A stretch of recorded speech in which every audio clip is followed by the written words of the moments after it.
All systems go. Cleared for takeoff.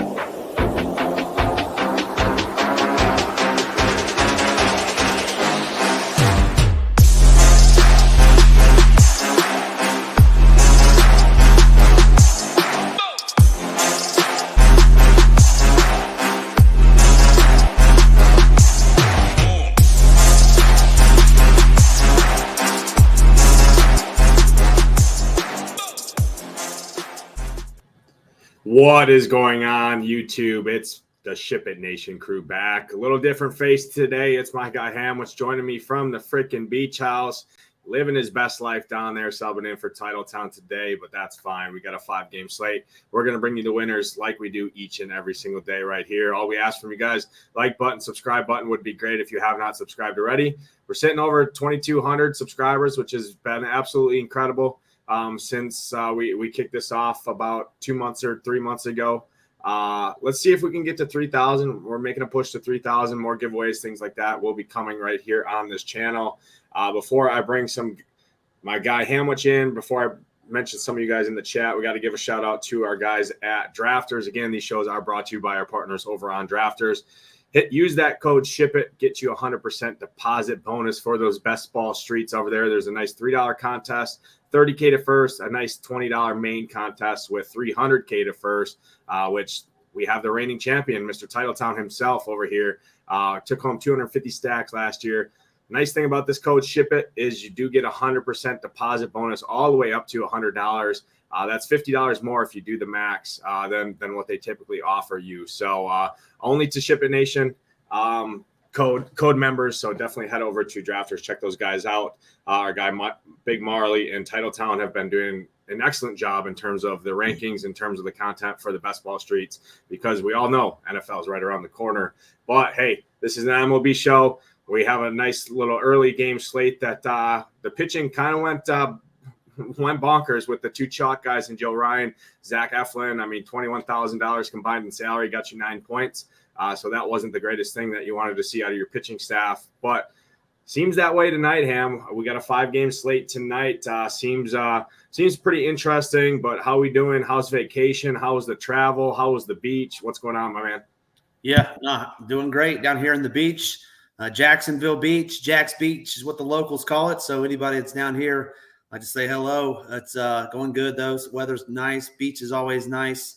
Family's enjoying it, but I'm here to make some winners, win some money tonight, and 5-game slate. So we're going to have to get a little bit weird, get a little bit different, and ship something tonight.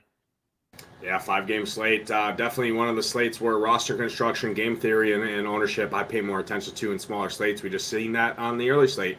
I see our guys in the chat talking. Gator Nation, what's up, man? Yeah, Peralta, my guy. Freddie fastball Freddie just absolutely mowed down those Reds today with his freaking fastball there that he throws at a 60% clip. 13 Ks on their head. Brewers took the W again. I was a little frustrated because I was going to go to the game today with some friends, some buddies, but I had a golf outing yesterday. Obviously, I was not on the show yesterday, so I felt bad going back to back. We're here. We're giving you the winners. But it would have been a nice game to be at, watching Freddie mow those guys. Toga and Chad always in here. Go collect. Dana Hill, Brock, Parabay. What's up, guys? Jake Swales, San Marcos, Apone, everyone tuning in. We appreciate you guys each and every day being interactive in the chat, watching us. All we ask, hit that like button, hit that subscribe button. Let's go ahead and dive in, Hamwich, and pitching. Let's talk pitching like we always do. Obviously, only 5 games. This likely isn't going to take the whole hour, but we'll try and go in a little bit more game theory approach, a little bit more in depth for you guys. When we're talking pitchers, I'm going to take it 9K and above. We got some interesting guys in here. We got, because after 9K, I mean, it drops all the way down, right, to 2,300 down to Lance Lynn. So Carlos Rodon, Brian Bello against those Atlanta Braves in a nice warm environment out there in Fenway Park with the wind blowing out. Marcus Stroman, Framber, and then you got Spencer Strider all the way up to the top. Obviously, we know what the freaking Spencer Strider, the guy, the mustache wonder, can do with his strikeout upside there. But hey, it is Boston. They don't strike out a ton. It is very good hitting weather in Fenway Park.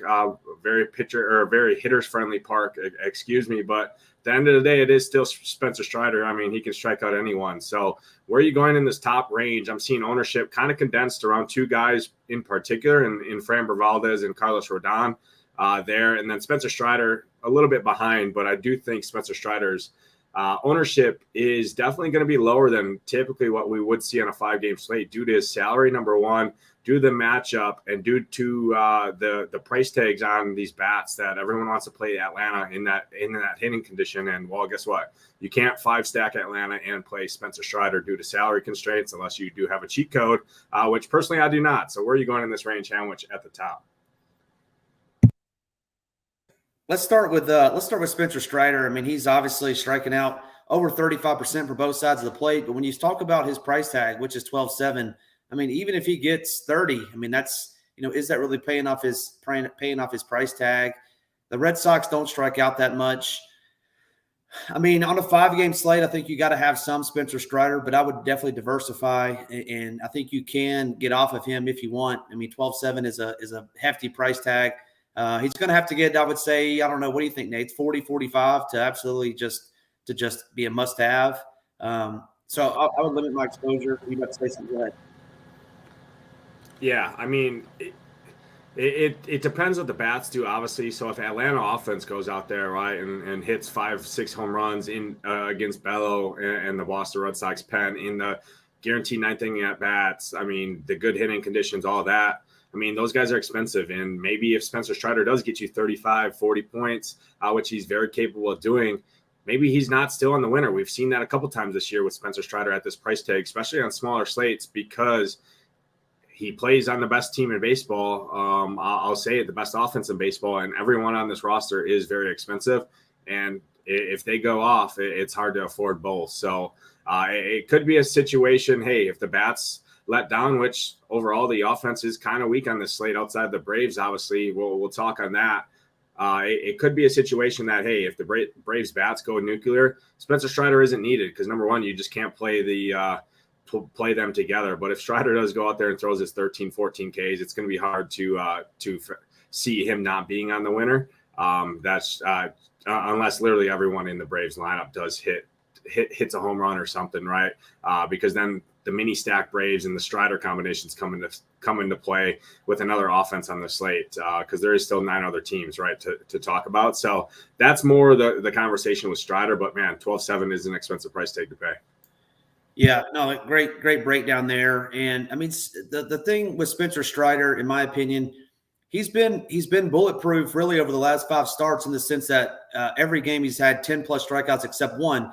And his only issue has been there's been one inning in each game that he's just gotten lit up. In the last game, it was the Diamondbacks. He was cruising through the Diamondbacks through the first 6, and he gets in the 7th inning, gives up 4 runs. And even though he had 13 strikeouts, I believe, those 4 runs are costly. So if he can avoid that big inning and get you that 40, 45, 50, I think you're right. But you hit the nail on the head. You can't play Acuna, Albies, Riley, Olsen with him. So in my opinion, you'll have to pick one or the other when it comes to either, pitch up at pitcher or with the bats. You can't do both. So good call out there. I don't know. I haven't really messed with the teams on DK or FanDuel yet to kind of see who you can plug in if you can get a Braves mini with the lower half or whatever the case may be. But I'll definitely be interested, but probably will be off them on DK just for price. And then the only other one I have interest in at this range is going to be Framber Valdez.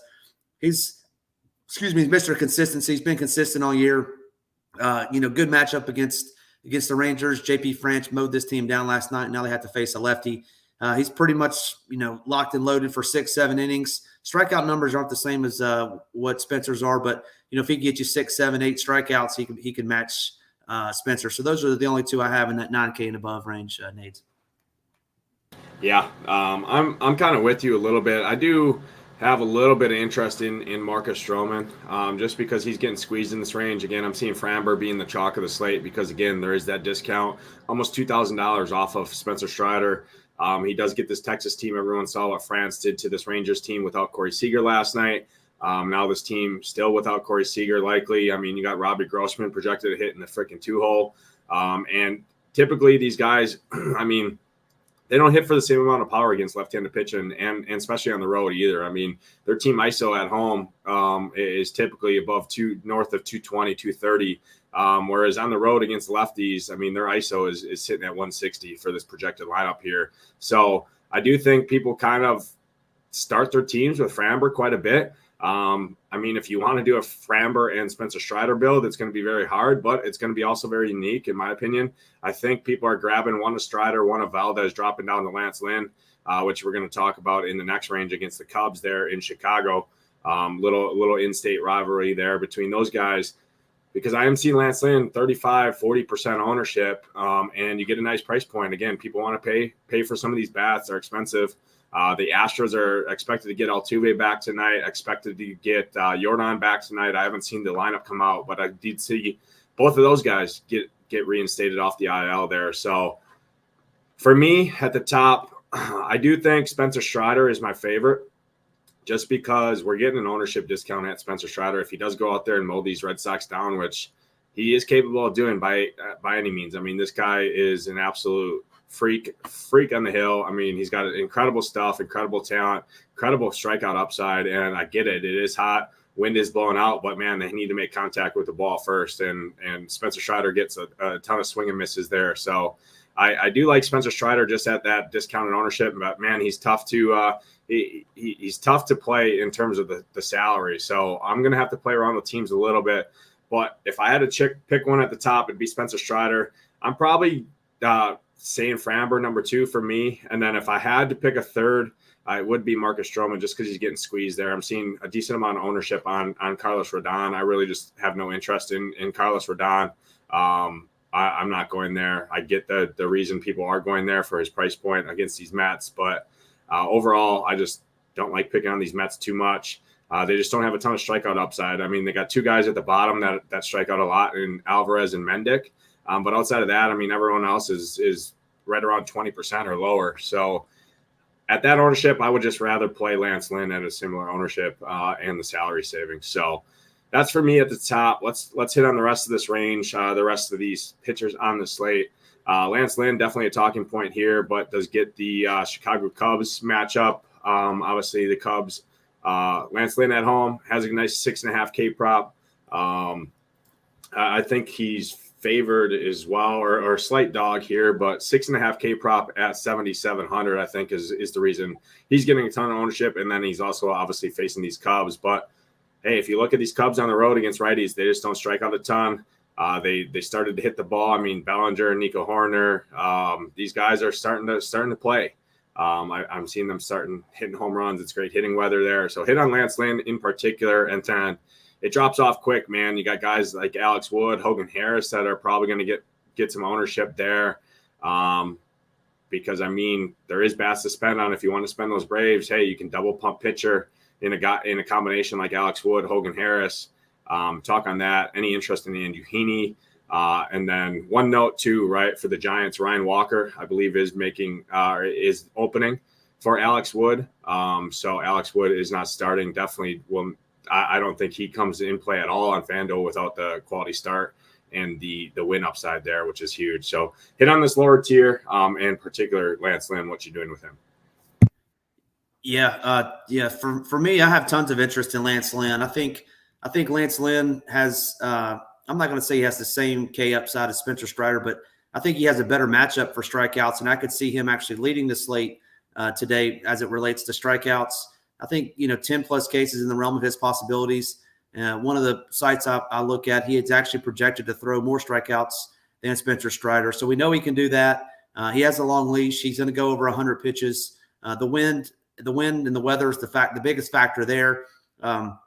If the Cubs didn't do what they had done last night, I think more people would be talking about Lance Lynn. I think people would get scared away because they hit a couple bombs last night, but I think he's a different pitcher than Kopech. So I love Lance Lynn. If I'm playing DK, I would definitely play him. I'm going to look at him on my one FanDuel team that I'm playing tonight. So definitely have interest in Lance Lynn. And then I was going to talk about him, but the chat beat me to it. My boy Swaggy Pete in the chat talking about Haney. I actually like Haney tonight. He's striking out 27% of lefties over the last 30 days. And tonight he's going to get 7 righties in this lineup. And he's also going to get the return of Yordan Alvarez and the return of Jose Altuve.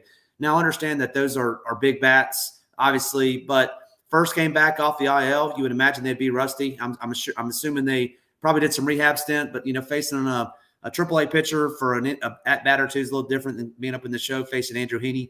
Andrew Heaney's price is $6,800 on DK. Great price point there. Nobody's going to play him. So I could certainly see playing Andrew Heaney on DK as an SP2. Yeah, that's a great point that you bring up Andrew Heaney.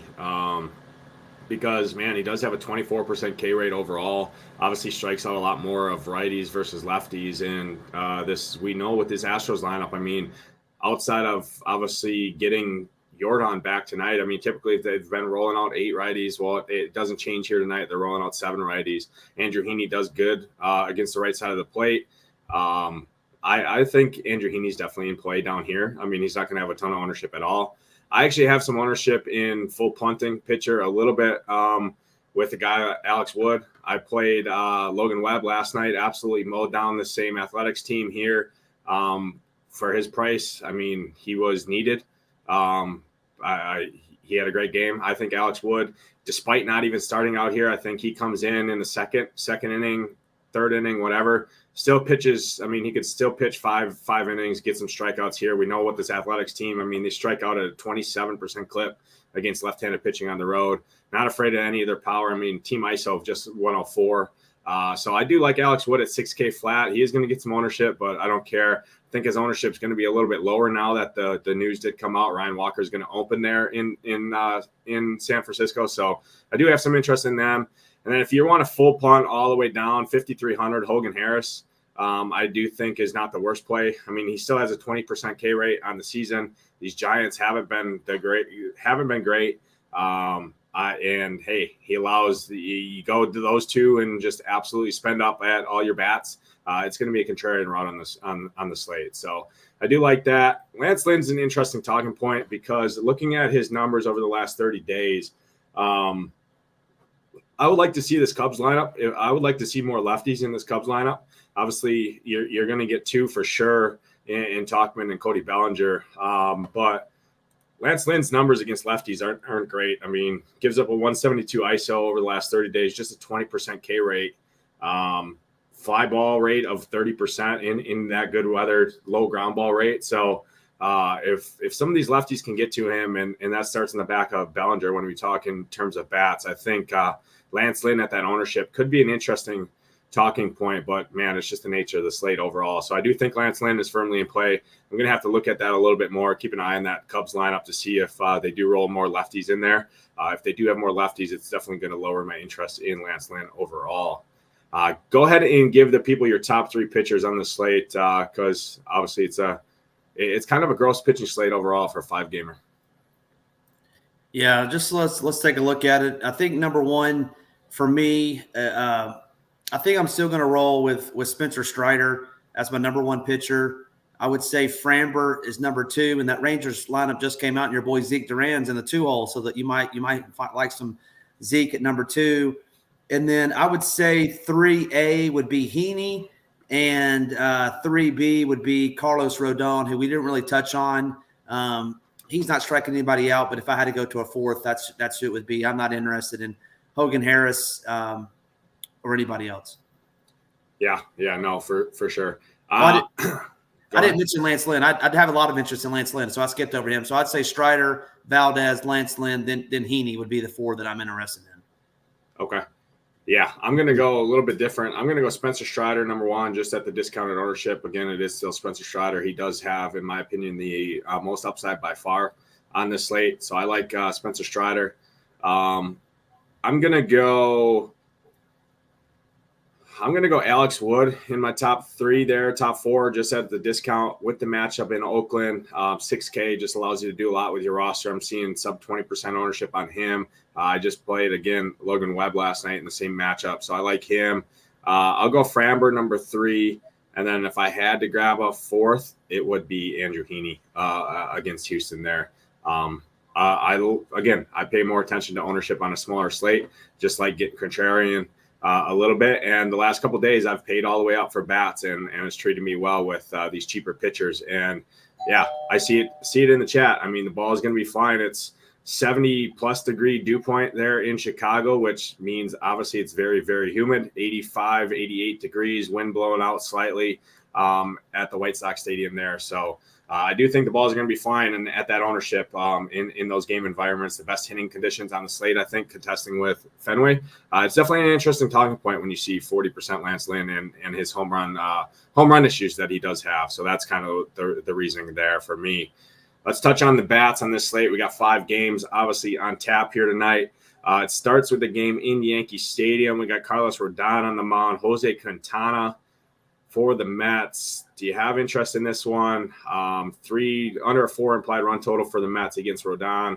Over a 4.5 for the Yankees against Quintana, the lefty there. I think Quintana is this his first start, second start, second start, right? Against these Yankees.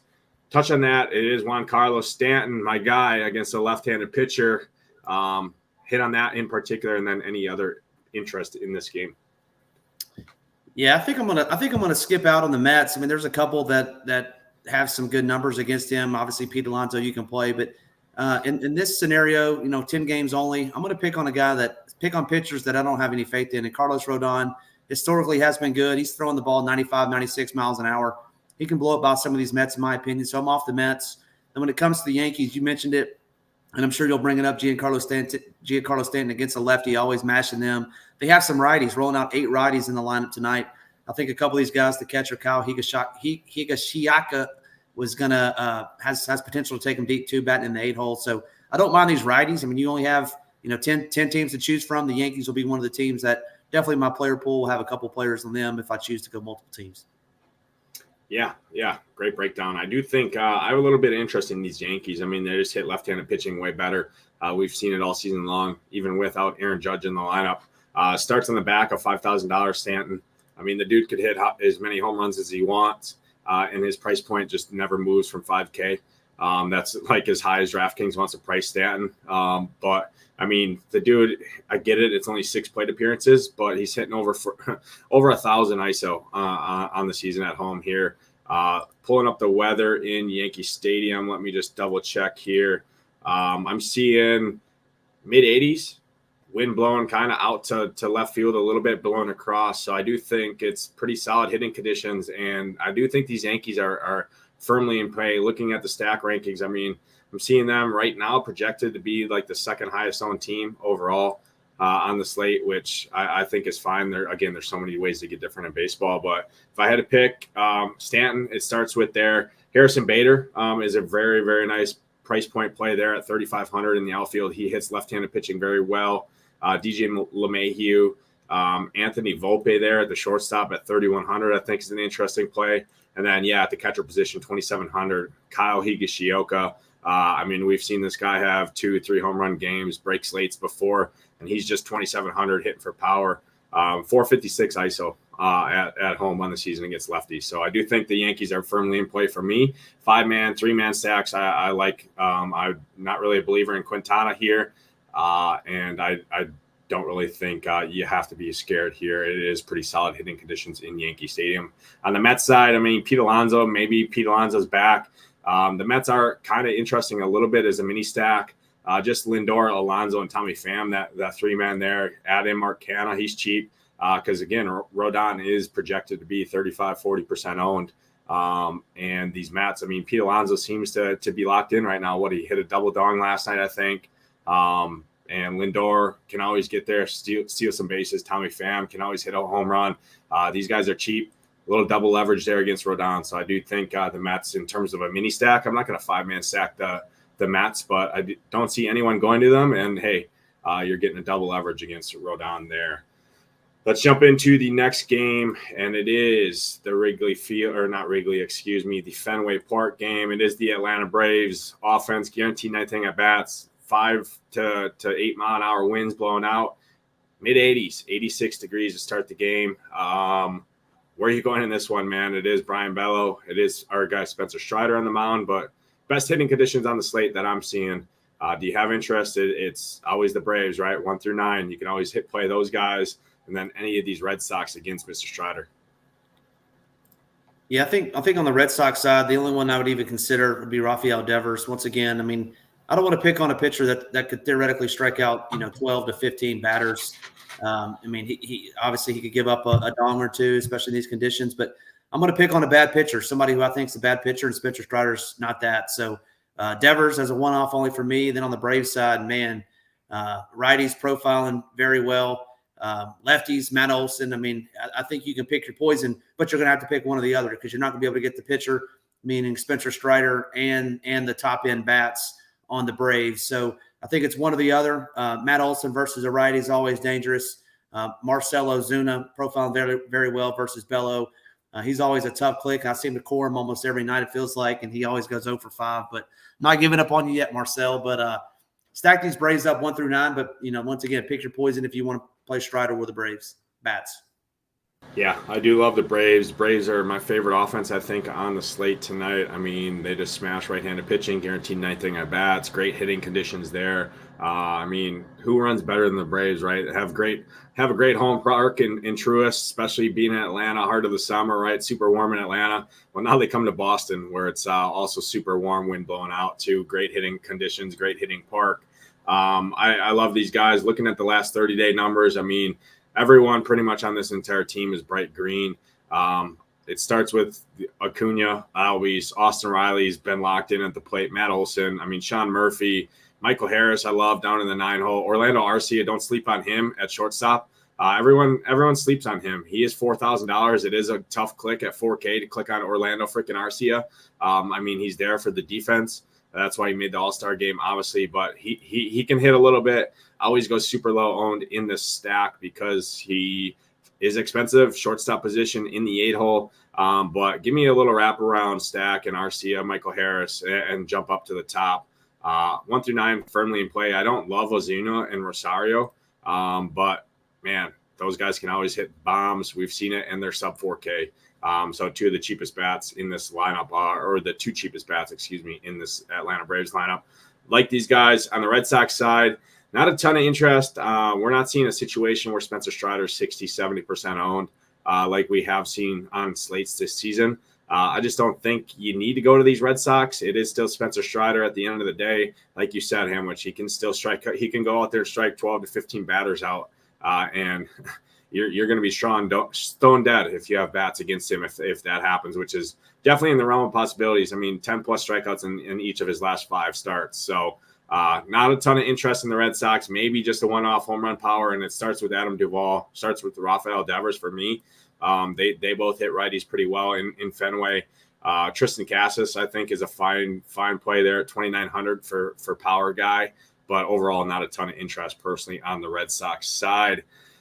3 games left on the slate. Again, a lot more have joined us here. Hit that like button, hit that subscribe button if you are new. I'm seeing about 165 people in here, 50 likes. Let's see if we can get to 115 likes. I'll set the number a little bit lower here. 115 likes. We'll give away our top 2 ranked pitchers, top 2 ranked hitters on this slate for you guys. Proprietary ranking system over here. And just a little foreshadow, Mr. Peter Lambert in the early slate, who did have a very good game at his price point at 5K flat, was ranked very, very high if you were playing the early slate against those Washington Nationals, and nobody, not a single soul was on Mr. 5K Peter Lambert. So the rankings have been great. They have been great all season. Our metrics, our tools over here at SHIPIT Nation have been absolutely incredible. $59 a month, $5.99 for the year.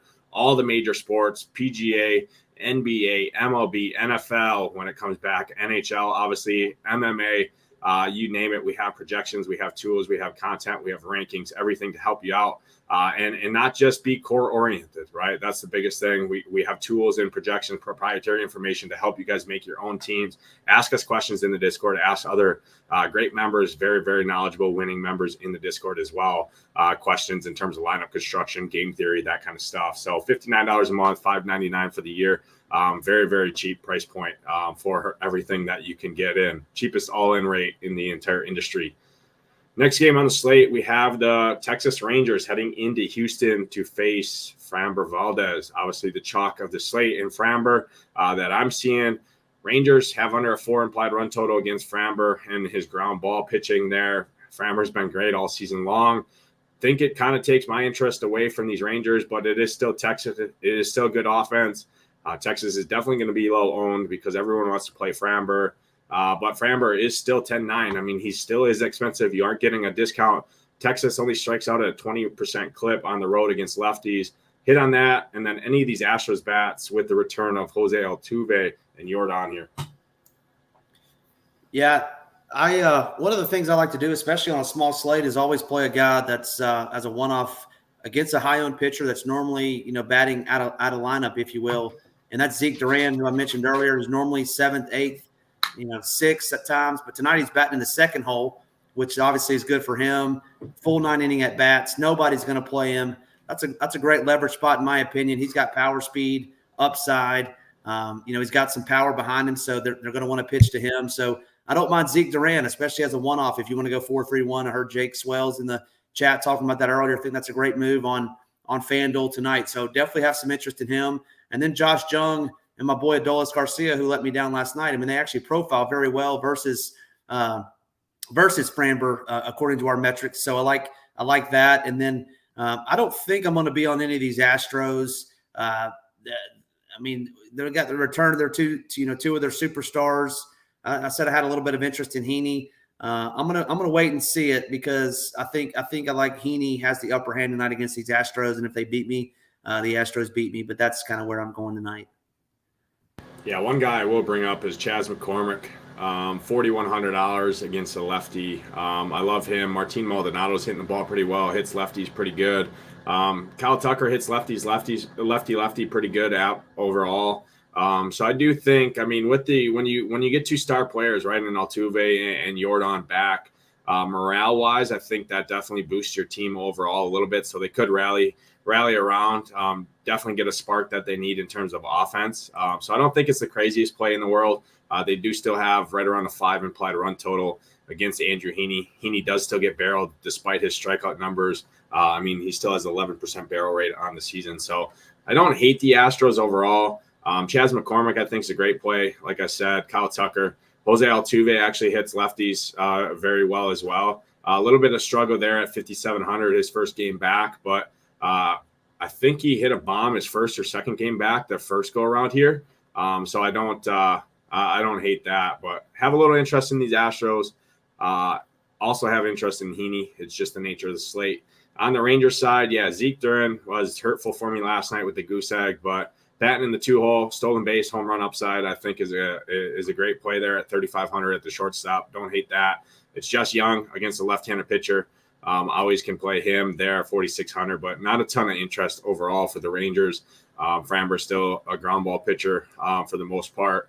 Has been good, but it is a little double leverage there in terms of the Rangers. So not a ton of interest personally for me in the Rangers side. Hey, with the real quick on the Astros, they are actually our number two ranked stack over here at SHIPITNation.com. You can see all of our stacks at SHIPIT Nation, but they rank out number 2 with the Angels being canceled, and then they actually project very well on FanDuel and DraftKings. Just looking at the projections that we have. So it might not be a bad stack. I'm personally going to be off of it, but I wouldn't think it's the worst thing out there. Yeah, absolutely. That's kind of why I have a little bit of interest again. And like I said, when you add to your star players, morale boost. That's sometimes baseball is right. It's a team game, morale boost. Sometimes you just need a little spark to get back to your hitting ways. We all know the Astros can hit with that lineup. So don't hate them on this slate. And I'm not seeing them getting a ton of ownership. I mean, again, the ownership is going to be kind of spread, it looks like, from the bats perspective. But I definitely think there is worse spots on the slate. Let's talk about it. It's the second best game on the slate in Chicago here. Super humid in Chicago. Mid-80s, wind blowing kind of straight across the field, a little bit out maybe during the game as well. Marcus Stroman, Lance Lynn on the season. Lance Lynn, 11.1% barrel rate. Again, does have good strikeout upside, but struggles with the long ball a little bit. And these Cubs, like I said, the Cubs have rolled out 5 lefties, one switch hitter and Ian Happ, but he's going to hit from the left side of the plate against Lance Lynn. So 5 of the 9 hitters are lefties. Lance Lynn struggles against lefties, struggles with the long ball, fly balls. Hot and humid in Chicago. Do you have any interest in some of these Cubs who hit a couple bombs last night? We'll steal some bases as well. And then any of these White Sox against Marcus Stroman. Yeah, just looking at that lineup, and he does strike out lefties like he does righties, but Tucker, Barnhart, Miles, Masturbation, and they're not going deep tonight, so I'm not worried about them. I actually love Lance Lynn because I hope people don't play him because of this Cubs lineup, but this Cubs lineup is a gift that keeps on giving to me when it comes to strikeouts.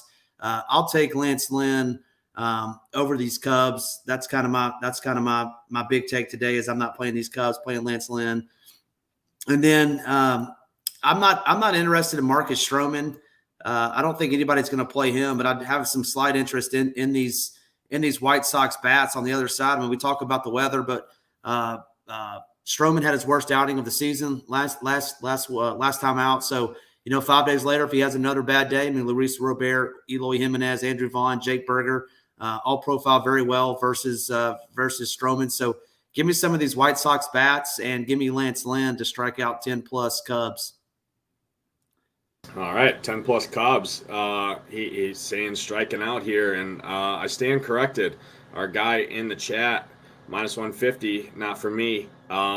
He says it feels like 120, so he must be out there in Chicago. And yeah, I'm a little bit up the interstate here in Wisconsin, and man, you walk outside and you get absolutely belted in the face with a humidity freaking wall that you walk through. I mean, it's like 88 degrees here, humid as can be. I'm assuming it's probably even warmer a little bit down the interstate. So that's why, for me, I do have a little bit more interest in this game. I think it's a viable game stack. We just saw the Seattle-Minnesota game stack win the early slate.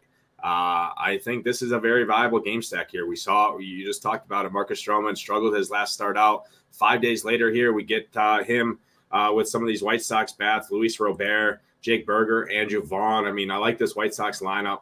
Your guy Tim Anderson, who you love, but hey, I saw Mr. Tim Anderson get a stolen base the other day. I laughed when I saw that, thinking of you, how much there and all the slander that we throw Tim Anderson's way. But hey, he still is.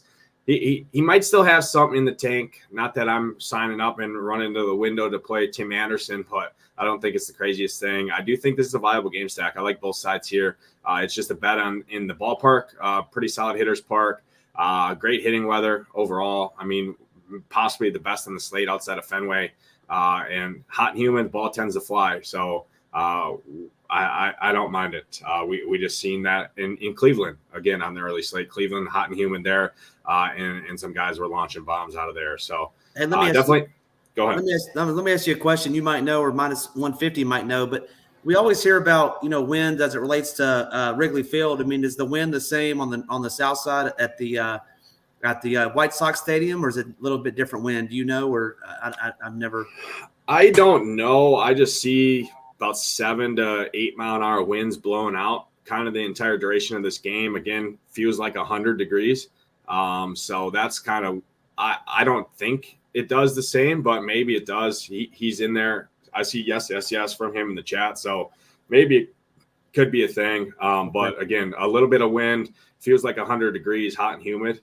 That's enough for me to sign up on a small slate. I do think a game stack here is viable, and I don't think it definitely a game stack I think goes under owned. But the White Sox in particular are definitely going to be low owned. So I think I prefer the White Sox a little bit, but again, Lance Lynn's clear cut SP2 chalk on the slate, possibly even contention for the highest owned pitcher on the slate, especially when people like yourself, Hamwich, look at this lineup. You see Tucker Barnhart there. You see Miles Masturbation there in the 8-hole. But hey, my guy Dansby Swanson hit a double dong last night. He's back in there. Suzuki, Cody Bellinger, Ian Happ. I mean, I think this lineup, outside of those couple guys at the bottom there, do have some power to get the ball out of here against Lance Lynn. Guaranteed 9th at bat. Some of these guys will steal bases, like Nico Horner in there. Dansby Swanson will steal. So don't think it's the craziest thing. And like I said, a game stack I do think is definitely viable on the slate for me. Last game, I think, is the grossest game on the slate personally, but it's the Oakland Athletics in San Francisco. Alex Wood going to get the bulk majority of the run here after Ryan Walker starts for San Francisco. Hogan Harris going to take the hill for the Athletics. Again, the worst bullpen in baseball. Do you have some interest in these Giants who do have a pretty healthy implied run total? But, man, these Giants have just been tough clicks for me personally. Where are you going in this one? Yeah, I was going to say, too, you must have had that cheat code last night on DK because you kept on saying you played Logan Webb. And I was like, damn, if he's playing Logan Webb, he did have the cheat code because I didn't play him. I know who you meant, though. And I think the people did, too. But so we want to talk about game theory. And my game theory on this game would be DK only, where you want to stack up Spencer Strider. You want to get Framber Valdez in there, too. Well, that's only going to leave you with some cheap bats. And this is the game where you have to go. You mentioned it a second ago, the Giants do have a nice implied run total. You want folks like Mike Yastrzemski batting in the 3-hole projected at 3,100. I could see a situation in a scenario where these Giants put up, 6, 7, 8 runs. The Braves put up 4, 5, 6 runs. And all of a sudden you got 2 stud pitchers with the highest scoring offense on the slate. You'll be going to the bank a rich man with that. So I certainly think you could go 5-3 Giants A's in this game if you wanted to pair those top 2 pitchers. That would be the only way I would do it, though, playing these guys. I have no faith in Hogan Harris, and a little bit of faith in Alex Wood, but once again, it would just be strictly just to get these top end pitchers, with a 2, 3, 4, playing a Rooker for the A's if he's in the lineup, playing some of those guys that have power speed. Ramon Laureano can do it all as far as power and speed. So I don't think it's the craziest thing if you wanted to go there, Nate. What's your thoughts on that? Yeah, personally, I have zero interest in bats in this game. I mean, the Giants haven't scored above 3 runs since the Titanic sank in 1912, so don't really have interest in going to them. I mean, it's been about 2 weeks since they've scored over 5 runs. I did play Logan Webb the day before. I played Alex Cobb last night, so that's why I'm all confused. I just been pounding these Giants pitchers against Oakland. Not going to change here tonight. I do think Alex Wood is definitely firmly in play for me. At the price point, I just think it's too cheap, $6K. And it's the nature of the slate. If I can spend up for a Braves bats like I'm going to do tonight, play Alex Cobb. If he gets me 12 to 15, I think that's great on this slate.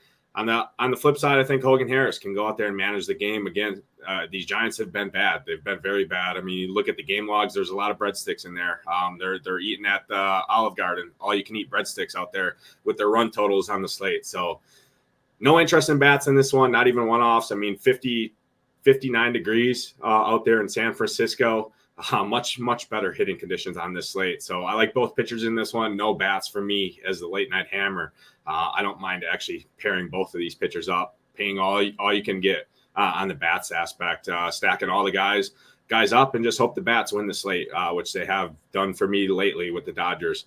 I've taken that approach all week with the Dodgers, and it's done me well. So I think that's where I'm going. Pretty easy stay away from bats on this one. That's all 5 games. We talked in depth for you guys, talked pitchers. I see 71 likes, a little hurtful on the likes, 170 in here. If you have not hit the like button, do so. Definitely hit that.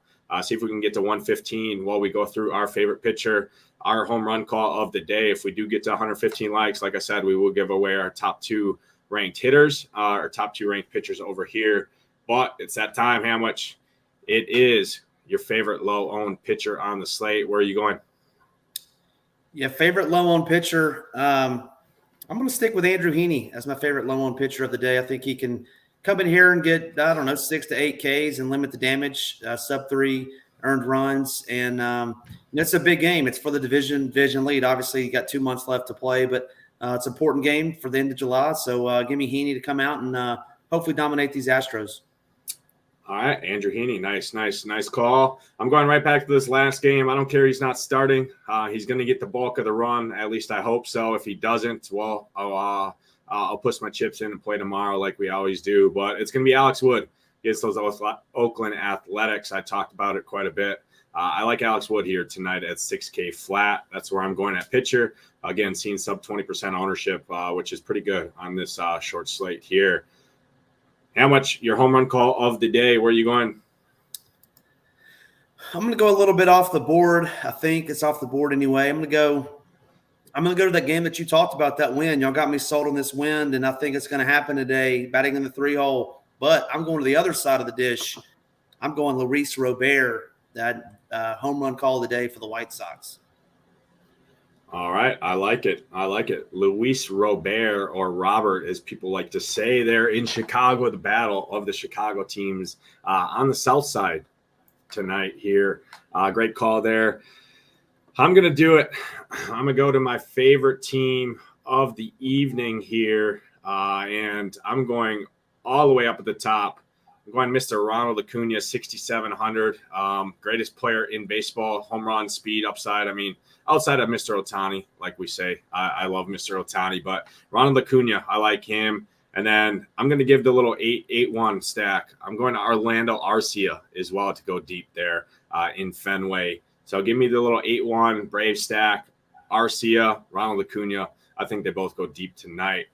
That's going to do it for us. We appreciate everybody hanging out, watching. That's hopefully how much goes back to enjoys the weather there, enjoys the family, enjoys the vacation. He's going to put his content up on the site.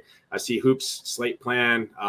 Core is already up. I'll get my core up there. All the content is already updated. The lineups page is going up. Projections have been updated. Everything will be ready for you guys over at shipitnation.com. Again, $59 a month does get you access to all of that. But that's going to do it for the Witching Hour show. We appreciate you guys tuning in. Hit that subscribe button. Hit that like button on the way out. But for Hamwich on vacation, I'm Nadesify. We'll catch you guys next time.